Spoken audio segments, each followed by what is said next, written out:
जय हिंद साथियों। तो जैसा कि हमारी क्लासेस चल रही थी तो उसी क्रम में हम लोग पेपर कोड बीपीसीएस 187 मानव संसाधनों का प्रबंधन की तीसरी क्लास लेकर आए हैं। अगर आपने अभी तक जो बची हुई दो क्लासेस को नहीं देखा है तो उसकी लिंक आपको डिस्क्रिप्शन में मिल जाएगी, तो वहां से आप लोग उन क्लासेस को देख लीजिएगा। और अगर आपने अभी तक चैनल को सब्सक्राइब एंड वीडियो को लाइक नहीं किया है तो उसको आप लोग जरूर कर लीजिएगा। और अगर आपको इस सब्जेक्ट का गेस्ट पेपर डाउनलोड करना है उसके लिए सिंपली आपको गूगल पे जाना है और यहाँ पर आपको टाइप करना है shop.hindustanknowledge.com। आपके सामने ये हमारी वेबसाइट आ जाएगी। सिंपली आपको क्या करना है, सर्च कोड पर क्लिक करना है।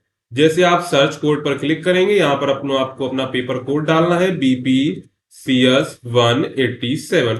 देखिए गेस्ट पेपर क्या है, गेस्ट पेपर आप लोग जब पेपर देने जाएंगे उससे 2-3 घंटे पहले इसका रिवीजन आप कर सकते हैं। इससे 100% एक दो क्वेश्चंस आपको एग्जाम में देखने को मिल जाएंगे। तो इसको आप सिंपली इस पर क्लिक करना है। इसके बाद आपको इंग्लिश में डाउनलोड करना है तो इंग्लिश में कर लीजिएगा, हिंदी में डाउनलोड करना है तो हिंदी में कर लीजिएगा। अगर आपको कोई प्रॉब्लम होती है तो आप इस नंबर पे व्हाट्सएप या फिर व्हाट्सएप आइकन पर क्लिक करके व्हाट्सएप को एक्सेस कर सकते हैं। अब चलते हैं यहाँ पर हम लोग अपने प्रश्नों की ओर। अगर आप लोग इस क्लास की पीडीएफ को डाउनलोड करना चाहते हैं तो आपको सिंपली क्या करना है, गूगल पे जाना है और सर्च करना है बीपीसीएस 187 इंपॉर्टेंट क्वेश्चंस जून 2025 हिंदुस्तान नॉलेज। नहीं तो आप टेलीग्राम को ज्वाइन कर लीजिएगा, वहां पर हम इसकी लिंक शेयर कर देते हैं डाउनलोड करने के लिए, तो वहां से भी आप लोग इसको डाउनलोड कर सकते हैं। ठीक है, अब चलते हैं यहाँ पर हमारा सबसे पहला प्रश्न है, संगठन में यौन उत्पीड़न का वर्णन कीजिए, यौन उत्पीड़न को रोकने के उपायों की व्याख्या कीजिए। यानी कि जो संगठन में यौन यौन उत्पीड़न होता है और उसको रोका कैसे जा सकता है उसके बारे में देखेंगे।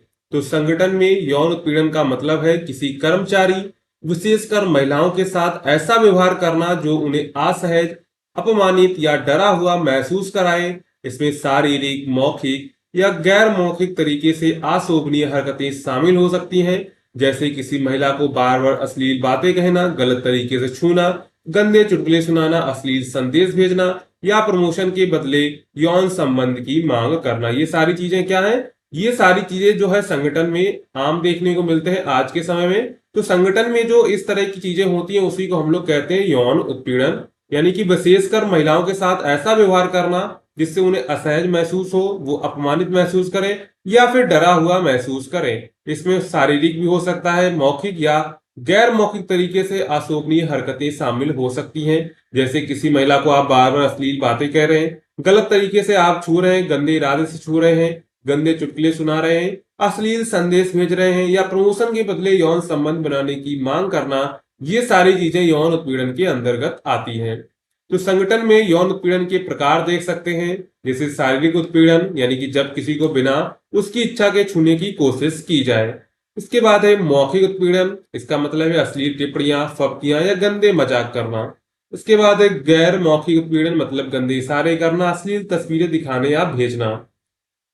इसके बाद है प्रतिशोधात्मक उत्पीड़न, जब कोई महिला विरोध करती है और बदले में उसे नौकरी से निकालने या सजा देने की धमकी दी जाती है, इसको कहते हैं प्रतिशोधात्मक उत्पीड़न। तो ये सारी ये जो उत्पीड़न है ये संगठन में देखने को मिलते हैं। इसके बाद है यौन उत्पीड़न के दुष्परिणाम। तो इसके क्या होता है, पीड़िता का जो है आत्मविश्वास कम हो जाता है, कार्यस्थल का माहौल भी खराब होता है, काम में मन नहीं लगता है और संगठन की छवि को भी नुकसान पहुंचता है। अगर किसी संगठन यानी कि कोई ऑर्गेनाइजेशन में ऐसी चीजें होती हैं तो उसकी छवि पर भी प्रभाव पड़ता है। इसके बाद देखेंगे यहाँ पर ऑन यौन उत्पीड़न रोकने के उपाय। तो सबसे पहला तो उपाय यही है जागरूकता बढ़ाना। तो सभी कर्मचारियों को यौन उत्पीड़न के बारे में जानकारी देनी चाहिए। इसके लिए वर्कशॉप और ट्रेनिंग सेशंस आयोजित किए जा सकते हैं। इसके बाद है स्पष्ट नीति बनाना, यानी कि हर संगठन को स्पष्ट नीति यौन उत्पीड़न विरोधी नीति बनानी चाहिए, जिसमें यह बताया जाए कि उत्पीड़न क्या है, शिकायतें कैसे की जा सकती हैं और क्या कार्रवाई होगी। इसके बाद है आंतरिक शिकायत समिति यानी कि आईसीसी बनाना। भारत में कार्यस्थल पर महिलाओं का यौन उत्पीड़न रोकथाम, निषेध और निवारण अधिनियम 2013 के अनुसार हर संस्था को एक इंटरनल कॉम्प्लेट कमेटी यानी कि आईसीसी बनानी होती है। यह समिति शिकायतों की जांच करती है और निष्पक्ष निर्णय देती है। इसके बाद है गोपनीयता बनाए रखना, यानी कि शिकायतकर्ता की पहचान गुप्त रखी जानी चाहिए ताकि वह बिना डर के अपनी बात कह सके। इसके बाद है कड़ी कार्रवाई करना, यानी कि दोषी पाए गए व्यक्ति के खिलाफ हर सख्त कदम उठाना चाहिए ताकि दूसरों को भी सबक मिल सके। यानी कि अगर बड़ी कार्रवाई होगी, यानी कि एक को जब दंड मिलेगा तो दूसरे की जो है रूह कांपेगी, उसको भी जो है आगे चलकर वो ऐसे काम नहीं करेगा।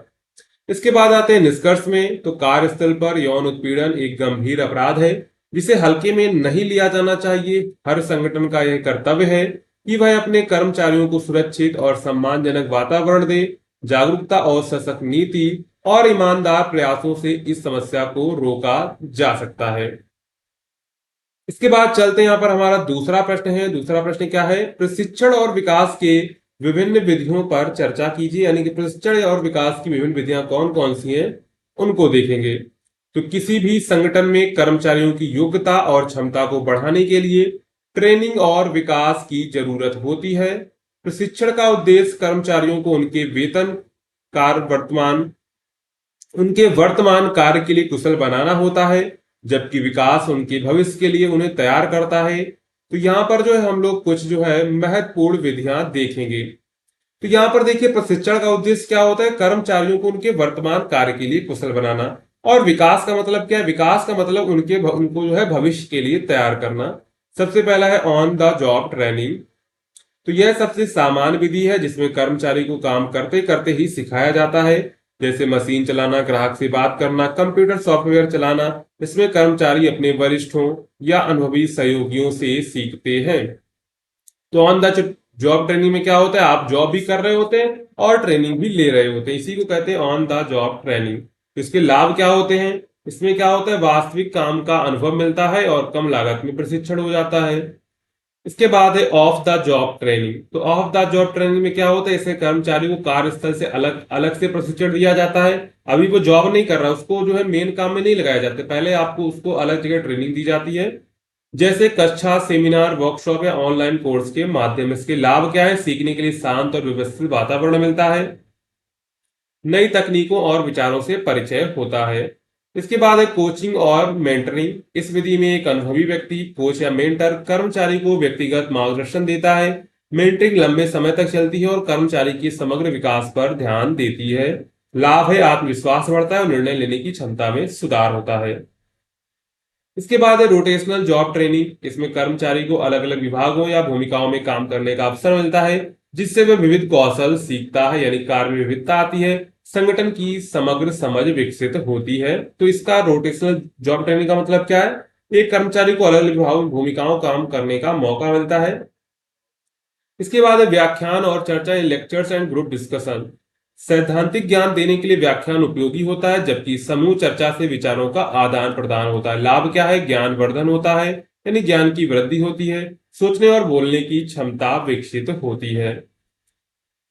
इसके बाद है सिमुलेशन और case study, simulation and case studies. तो इस विधि में काल्पनिक या वास्तविक परिस्थितियों का अभ्यास कराया जाता है ताकि कर्मचारी निर्णय लेने की प्रक्रिया सीख सके। इसका लाभ क्या होगा? लाभ होगा समस्या सुलझाने की क्षमता बढ़ती है, व्यवहारिक निर्णय लेने में मदद मिलती है। निष्कर्ष अगर हम लोग देखें तो निष्कर्ष में क्या लिखेंगे? प्रशिक्षण और विकास की इन विधियों से कर्मचारी कुशल, आत्मनिर्भर और संगठित बनते हैं। एक अच्छा संगठन विभिन्न विधियों का उपयोग करके अपने कर्मचारियों को लगातार बेहतर बनाने का प्रयास करता है। तो यहां पर हमने लोगों ने बीपीसीएस 187 के कुछ इंपॉर्टेंट क्वेश्चंस को कवर किया हुआ है।